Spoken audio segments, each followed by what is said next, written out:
welcome back to another YouTube video. Now in today's video I'm going to be going over how to build great shoulders and why you haven't built them so far. So let's dive in. Alright boys, so I got a DM from a guy recently asking me how I build my shoulders up, says he's struggling, his chest overpowers his shoulders, and I figured I'd come and make a video on it because instead of answering it, I'd like to do it on here. Coming to you from some dodgy balcony in Malta, so forgive me for the view and that random blue window. But there is a really nice sea view behind me, but the way the light is, it's just not working. So, shoulders, okay, delts. We know as men, it's a great body part to build, okay? It's something I've been working on actively for years.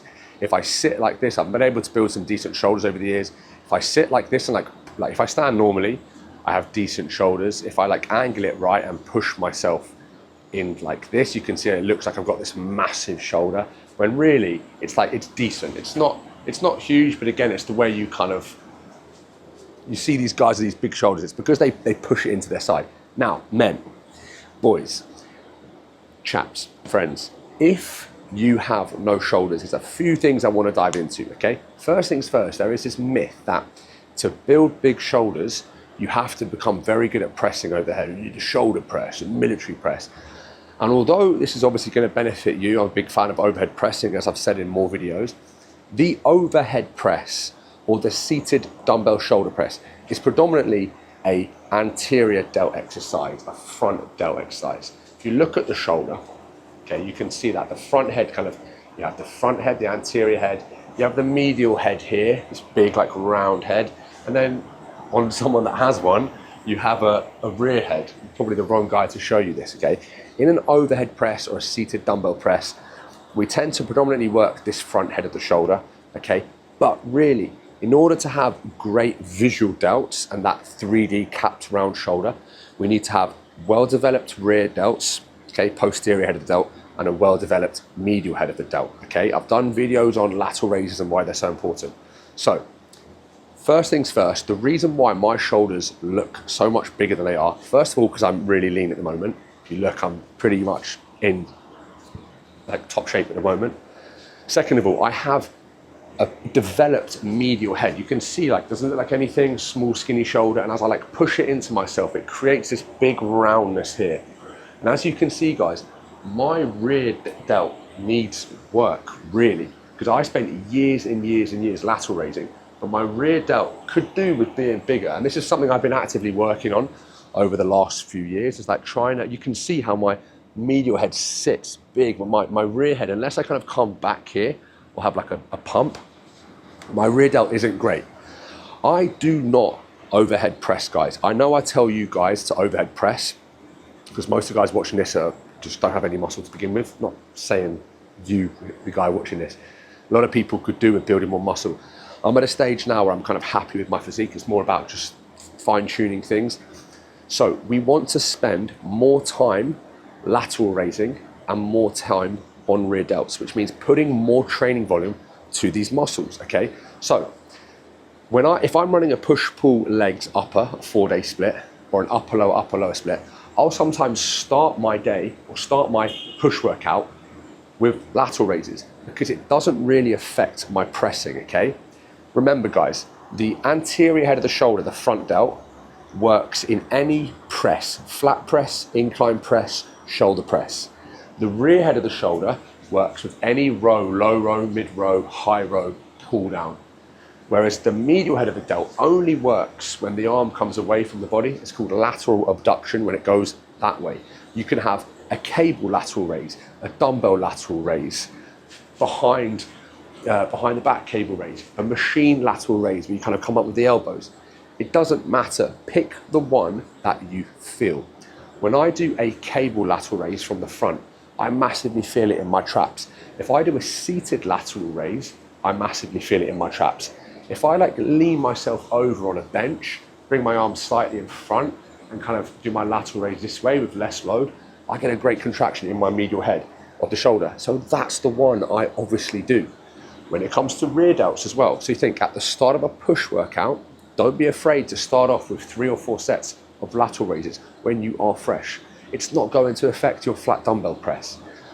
When it comes to my pull workouts, I will sometimes start with some rear delt cable flies, like on a reverse pec deck, or on cables where you go 1, 2, and you go reverse cable flies, I will start my pull workout with rear delts. It doesn't really affect my heavy pulls or my chin-ups or my pull-downs, okay? I never, ever, ever front raise. I don't need to front raise. I do 20 sets of chest a week. My front delts are so overdeveloped, even from when I was 18 years old. It took me years to kind of play catch up here. But as you can see, the meatiest portion of my delt is quite clearly that middle part of the shoulder. And we want to be training it, in my opinion, twice a week.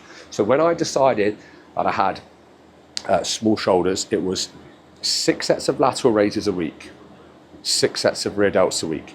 And I would start the workout, I'd run a push-pull legs, or back in the day I used to run upper, lower. Whichever upper day I was working on, I would start with delts, okay? In terms of the rep range for shoulders, remember, we want a high rep range for our delts, 12 to 15 to 20 reps. Please, if you're watching this, you can see the size of my shoulders, yeah? I lateral raise maximum 15 kilos, most of the time 12.5 kilos. So if you're watching this and you're 70 kilos with no muscle and you do the 17.5 kilo dumbbells, what do you think is doing the load?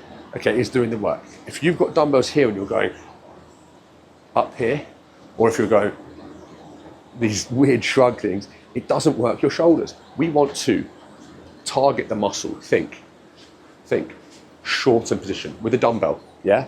Imagine I've got a dumbbell in my hand. Easy, very hard, yeah? If I have a cable, hard, very easy. We do the two together. I've done videos on this.